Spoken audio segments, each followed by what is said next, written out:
News Center Maine is partnering with the Maine-Monitor to bring you some of the reporting being done by journalists at the nonprofit independent publication.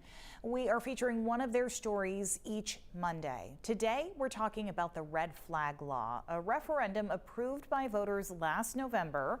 It offers a new way to temporarily remove guns from people who may be a danger to themselves or others, and it works in conjunction with the existing yellow flag law.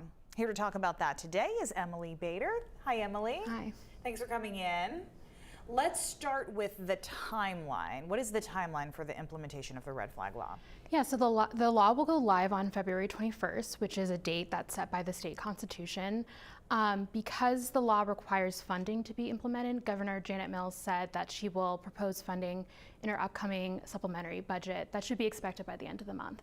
This is new for Maine. What do experts say about how states should prepare for this? Yeah, so I spoke to the co-lead of the National Extreme Risk Protection Order Resource Center at Johns Hopkins University, and she said that the few months between law passing and its implementation are really critical for preparing law enforcement, the courts, prosecutors, the public.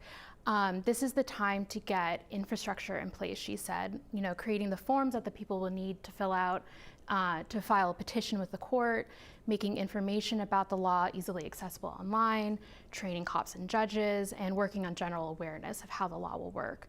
The Department of Public Safety is leading the implementation, and they've said so far it's too early to comment on what they're working on. Now, we already have a yellow flag law, so how does this work in conjunction? Yeah, so that remains to be seen. There are some interesting takeaways from the yellow flags implementation that could serve as lessons here. The yellow flag law went into effect in 2020, but it really wasn't used very widely until the shootings in Lewiston in 2023.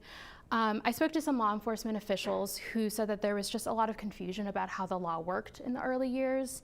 But they said that they believe cops will continue to use the yellow flag law, either because they're familiar with it now or because they like the extra guardrails of taking a person into protective custody and requiring a mental health assessment, which the red flag law does not require. And I know some of them were against implementing the red flag law, so.